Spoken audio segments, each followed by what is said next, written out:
Hallo liebe Hörerinnen und liebe Hörer, wir sind Nerdybirds, das ist eine Spezialfolge und zwar tun Andi und ich heute zum ersten Mal von 4 Mal über Life is Strange Before the Storm reden.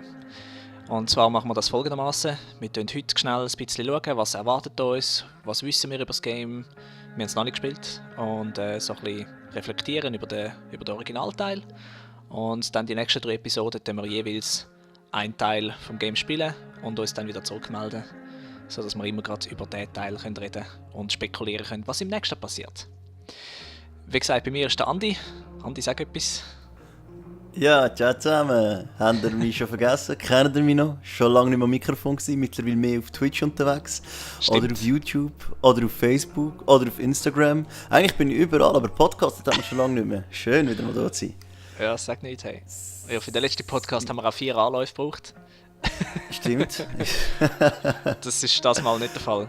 Gut, aber das ist auch kein typischer Nerdybirds Podcast da. Nein, das sind die 2 Profis von den Nerdy Birds. Von dem her klappt das locker flockig weg. Genau. Ja, wie gesagt, der Raffi ist nicht da. Der stinkt. Der Edi, der ist auch nicht da. Der macht anderes Zeugs. Der stinkt auch, genau. Und ja, der Andi und ich, wir schauen das mal miteinander an. Wir haben gedacht, das ist sicher mal ein interessantes Format und mal schauen, wie das kommt. Jetzt, Ja, vor allem, wie sie auch in Episoden aufteilt ist, das finde ich mega cool. Ja, voll, ja. Wie der erste Teil auch vom Game, von dem her. Genau. Du hast, wann hast du es gespielt, das Original? Den ersten Teil habe ich gespielt Ende letzten Jahr. Mhm. Ja, eigentlich noch nicht so lange her, dann bin ich noch relativ einigermaßen im Kopf, was abgegangen ist. Das war ja damals mal ein 5-Teiler gewesen. Ganz genau, ja. Ich glaube früh, aber schon relativ lang draussen. Ich bin einfach ein bisschen spät aufgestoßen. Ich glaube, bin ich 15 oder so ist das schon veröffentlicht worden. Das kann gut sein. Ich weiss es jetzt gerade nicht mehr auswendig. Ich weiss, dass ich es von Anfang an gespielt habe. Also, wo jede Episode rausgekommen ist, eine um die andere habe ich so gespielt. Weil ich habe halt das Studio kennt und weil ich Remember Me gespielt habe. Das war von den gleichen Leuten gewesen. Ja, genau, ja. Das Game hat... Hast du Remember Me gespielt? Gespielt nicht, aber geschaut. Mhm. Ah, okay. Weil das hätte ja ursprünglich jetzt ja so einen Open World, Erinnerungshacker, Assassin's Creed, Deus Ex, Watch Dogs Hybrid sollen sein. Mega interessant. Und danach haben sie, glaube ich, irgendwie, ich weiß nicht, ob ihnen das Geld entzogen worden ist oder Zeit oder so, aber es ist mega abgespeckt worden. Und am Schluss ist es eigentlich so eine Art ein Plattformer, Kletter, Beat'em-up-Dings gsi mit irgendwie so 6 Sequenzen oder 5 oder so, wo du tatsächlich Erinnerungen hacken. Und das habe ich ein bisschen schade gefunden. An die paar Leute, was interessiert, der Entwickler, den er meint, ist Dontnod. Ah ja, genau. Das muss man sagen, ja. Genau, jetzt ist... Ich weiss nicht, wer es bei Remember Me war. Bei Life is Strange ist Square Enix der Publisher, wo man ja kennt von Final Fantasy. Jawohl. Ja. Tomb Raider. Ganz genau, Tomb Raider, ganz wichtig. Ja. Deus Ex, Hitman, halt, ja, eigentlich kennt man sie schon, hä? Ja, klar. Würde ich mal sagen. Also ein bisschen, vom Hören sagen. Jetzt bin ich gerade... Was? Okay, es hat im 2010 ein romantisches Drama gegeben mit Robert Pattinson, wo Remember Me geheißen hat. Aber ich meine natürlich das Game und nicht den Film. Wow. Wo nichts mit dem Film zu tun hat, muss man noch sagen. Das ist im 13. rausgekommen. Ja. Und der Publisher war Capcom.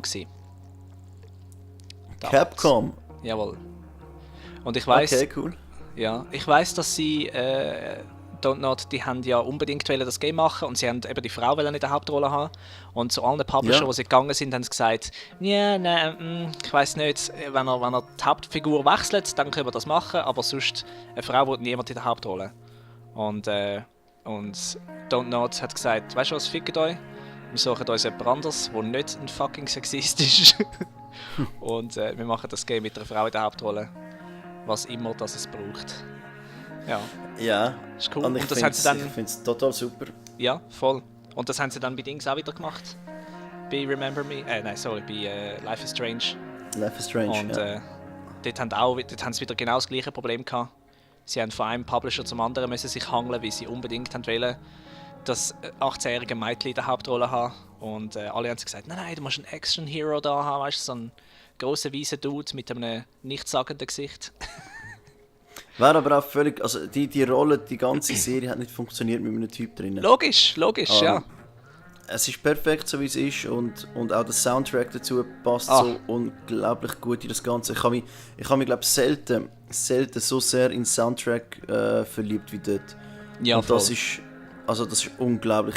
Vielleicht ist es auch halt, weil wirklich alles zusammenstimmt, weißt du, die Perspektiven mit dem Wetter und mit der Stimmung und der Emotion. Es passt wie nichts anderes. Voll. Unglaublich gut. Der Grafikstil ist mega interessant, also das Grafikdesign ist mega interessant gewählt gewesen und finde ich passt perfekt. Und ich meine, es ist ja überhaupt nicht, weißt du, auf realistisch gemacht. Das sieht ja irgendwie so ein bisschen cartoonisch aus, aber ich finde, es passt so gut. Es ist so, ja. Ja, es wäre schade, hätte sie einen Realismus drin gehabt. Also ich finde, das macht ja das Gesamtkonzept aus, der künstlerische Aspekt von dem Ganzen, finde ich. Es gibt ihm ganz viel, dass sie den Effekt oder die Art gewählt haben. Ja, voll. Life is Strange ist ja dann am Anfang, wo es angekündigt worden ist es ja ein bisschen kritisiert worden, weil es vom Gameplay her ist es ja sehr inspiriert von den Telltale Games. Die haben das so ein bisschen zu ihrem Ding ja gemacht, oder? Dass ein bisschen rumlaufen und ein bisschen Quicktime-Events vielleicht und halt Dialog hauptsächlich und so. Aber ich finde, Don't Nod haben es interessant umgesetzt und so ein bisschen ihr eigenes Ding aus dieser Formel gemacht. Sie haben es massiv interessanter umgesetzt. Ja. Also ich habe ganz wenig von den anderen Games gespielt. Das habe ich. Also dort könnte ich vielleicht schon einen Moment einhängen. Ich habe eigentlich doch einige gespielt. Unter anderem halt sich eben das Batman habe ich gespielt kürzlich, dann habe ich das Ding gespielt, also wobei das mir recht verpackt war. Walking Dead, Game of Thrones und The Wolf Among Us habe ich auch gespielt. Okay. Das Ding ist halt, der Unterschied, den ich am meisten sehe, ist halt, dass du bei diesen Telltale Games nie wirklich das Gefühl hast, dass eine Entscheidung wirklich einen massiveren Effekt hat, außer in gewissen Einzelfällen. Ich mag mich glaube einmal erinnern bei Game of Thrones, wo ich wirklich das Gefühl hatte, wow, es ist sicher, also gut, Batman habe ich jetzt nicht so toll gefunden, aber Game of Thrones zum Beispiel oder Wolf Among Us, wo die Story toll ist zum Schauen und es ist cool, dass es ein bisschen interaktiv ist, so, aber ich habe nie wirklich das Gefühl gehabt, hey, jetzt mit dem, was du jetzt entschieden hast, hast du wirklich irgendetwas Krasses verändert. Das habe ich bei Life is Strange schon massiv gehabt. Ich weiss nicht, ob wir da für den ersten Teil schon Spoiler reinhauen oder ob wir da sagen, nein. Ich glaube schon. Wir können glaub, einfach sagen, hey, für den ersten Teil Spoilers ab jetzt. Weil ab jetzt, genau. Glaub, wenn du das Game nicht gespielt hast, dann hörst du wahrscheinlich den Podcast auch nicht. Also. Ja, genau. Also an alle Spoiler für die nächsten paar Minuten, spulen sonst einfach führen. Dort, wo ihre Kollegin, also der Max, ihre Kollegin auf dem Dach oben ist und oben runterkommt zum Beispiel. Ja. Das kannst du verhindern, ich habe es nicht geschafft. Das war verdammt gut gewesen, weil ich weiss noch, als ich das zum ersten Mal gespielt habe und mein Herz hat so fest geschlagen, oder? Und du hast ja die ganze Zeit während dem Game die hohe Power, Zeit zurückzudrehen und dort kannst du es eigentlich nur, bis du aufs Dach raufkommst und sobald du da oben bist, ist die Max so auspowert, wie sie so oft zurückgespult hat, dass sie nicht mehr hat können und dann hat sie gewusst, fuck, oder? Du hast die Game-Mechanik und in dem Moment, wo du sie am meisten brauchst, wird es dir weggenommen und danach musst du mit Dialog schaffen, das arme Mädchen davon abzuhalten, vom Dach runterzukumpen. Und ich muss ganz ehrlich sein, als ich das zum ersten Mal gespielt habe, habe ich es auch nicht geschafft. Ich glaube, ein oder zwei Fragen habe ich, oder Dialoge habe ich falsch gemacht. Und das hat leider nicht gelangt. Und danach habe ich die ganze Episode am Schluss nochmal gespielt.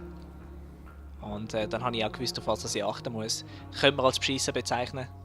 Weil du kannst ja nicht zurückspulen eigentlich. Und das war eine Art von Zurückspulen, indem ich einfach die Episode nochmal gespielt habe. Ja, ich finde es eben spannend. Ich habe jede Entscheidung so ausser mit Zurückspulen zwischendurch, habe ich eigentlich das Zeug so passieren und hat Folge. Also ich habe es zuerst komplett durchgespielt einmal. Und es ist selten, dass mich ein Spiel wirklich zur Verzweiflung bringt, emotional, dass ich da gestanden bin und gefunden habe, hey, fuck, es ist passiert. Und die Mechanik, die in dem Moment bricht, es zieht dich so rein. Und ich habe zuerst gedacht, vielleicht würde mir das mit dem Gespulen und Neuentscheiden so ein bisschen aus dem Game rausreißen. Aber macht es überhaupt nicht. Weil es ist immer noch schwierig, die richtige Entscheidung zu treffen. Ja, und vor allem, weil du meistens Konsequenzen nicht abschätzen kannst. Das macht es ja so interessant. Richtig. Du hast zwar die Kraft, deine Entscheidung zurückzunehmen und eine andere Entscheidung laufen zu lassen, aber du weißt nicht, ob das dann schlussendlich weiter weg auf langfristig raus, ob das dann die bessere Entscheidung war, oder? Und wenn du dann jetzt, effektiv mal wirklich so ein bisschen, die Auswirkungen siehst, ist es schon zu spät, um es wieder zurückzunehmen. Exakt. Jetzt so schnell, bevor wir zum Hauptthema kommen von heute. Ja. Hast du die Chloe oder die Stadt hängen? Ich habe die Chloe hängen lassen. Weil, ich weiss nicht, das ist mein Superheldenkomplex, aber the needs of the many outweigh the needs of the few. Und ich habe gedacht, ja, die Chloe hat eine Wahl gehabt. Sie hat gesagt, lass mich sterben, es ist nicht fair. Die Menschen von der Stadt, die haben nicht gewusst, die haben keine Wahl gehabt. Und die haben auch nichts dafür können. Und das ganze Ding ist ja erst entstanden, weil du ja die Chloe gerettet hast am Anfang vom Game, oder? Also das ist der Butterfly-Effekt, der das Ganze ins Laufen gebracht hat. Darum habe ich gedacht, es ist zum Wohl von allen und von der Welt, dass wir jetzt das beenden. Und ich habe eben das Gefühl, dass wenn du, das siehst du natürlich nicht am Schluss vom Game, aber wenn du die Chloe rettest, habe ich das Gefühl, dass die Max behalten natürlich ihre Kräfte und die Welt wird wahrscheinlich, ich habe das Gefühl, es wird noch gröbere Auswirkungen haben, als nur, dass die Stadt zerstört ist. Wenn du sie tatsächlich rettest. Ich habe die Stadt hängen. Ja, gefunden, okay. Weißt du, ich mag Menschen nicht. Das überrascht mich nicht. Dann lieber so der eine Mensch, den ich wenigstens kenne. So. Yeah. Ich bin dort gehockt und bin fast durchgegangen, weil die Entscheidung so krass ist und so mitreißend, weil halt das Game schafft es, dass du das Gefühl hast, dich verbindet etwas mit diesem Charakter. Es sind nicht nur irgendwelche gleichgesichtigen Figuren, wie wenn du jetzt irgendein MMO spielst, sondern es ist wirklich sehr, du entwickelst halt wirklich so ein eine Bindung zu denen, zu den Protagonisten, zu den Antagonisten. Ja, und ich muss es nochmal durchspielen, weil ich möchte mal ein paar Sachen anders machen. Und ich weiss nicht, ob ich es schaffe, das mal die Chloe hängen. Ich weiss es noch nicht. Ich muss mal schauen, sonst schaue ich es mir einfach auf YouTube an. Ich habe keine Ahnung, was passiert, wenn Chloe drauf geht. Ja. Ich habe mir das noch nie gegeben. Ich habe es noch nicht geschafft, mir das anzuschauen. Ich habe mich immer davor gedruckt irgendwie. Dann sag es doch nicht. Ja. Genau, ja, ich schaue mir das dann an. Dann würde ich sagen, tun wir mal schnell über unsere Erwartungen reden zum neuen Game, oder? Also, neue Game ist jetzt auch schon irgendwie bald ein Jahr draussen, der erste Teil. Genau, also, was wissen wir? Es spielt 5 Jahre vor Life is Strange. Du spielst Chloe. Du bist wieder in Arcadia Bay. Ganz genau. Aber eben, es gibt keine Max da und das Allerwichtigste, es gibt keine Zeitmanipuliermechaniken. Das heisst, es ist wirklich eigentlich nur in Anführungs- und Schlusszeichen, ein Teenage-Drama mit Entscheidungen und Dialog auswählen. Und, du hast aber da den Talkback-Effekt das mal. Okay, was ist das? Das heisst, du kannst das ist so ein bisschen ihre Fähigkeit, durch das sie natürlich eben keine spezielle Fähigkeit in dem Sinn hat, kannst du durch, ich glaube es ist Schlagfähigkeit, Schlagfertigkeit, durch Schlagfertigkeit, ja, eben. Du kannst du dich, glaube ich, in Diskussionen so ein bisschen, wie sagt man dem, Oberhand gewinnen in Diskussionen oder den Verlauf noch ein bisschen anders manipulieren. Ich kann es aber noch nicht genau sagen und das ist auch so ein bisschen der Knackpunkt für mich. Das ist nicht, was ich gemeint habe. Ich kann eigentlich das und das sagen, so in dem Stil und dann so ein bisschen den Fisch machen. Ist das, was ich annehme? Okay, ja, ich weiss noch nicht sehr viel darüber. Gefragt, oder? Andererseits wäre es auch interessant, wenn du sagst, es gibt jetzt halt keine Mechanik mehr, die Entscheidung, die du triffst, das ist jetzt und fertig. Ja, aber dann wären wir wieder bei Telltale, so 1:1 quasi. Stimmt. Oder irgendwo ist das ja der Effekt, oder ist das ja das Ding, wo der Aufhänger von Life is Strange, dass du kannst Zeit beeinflussen. Und der Effekt fehlt jetzt, aber ich nehme an, sie haben in einer Art und Weise müssen ähnliche Alternativen bringen, nur ohne halt den Mystical-Effekt. Ja. Ja, mal schauen.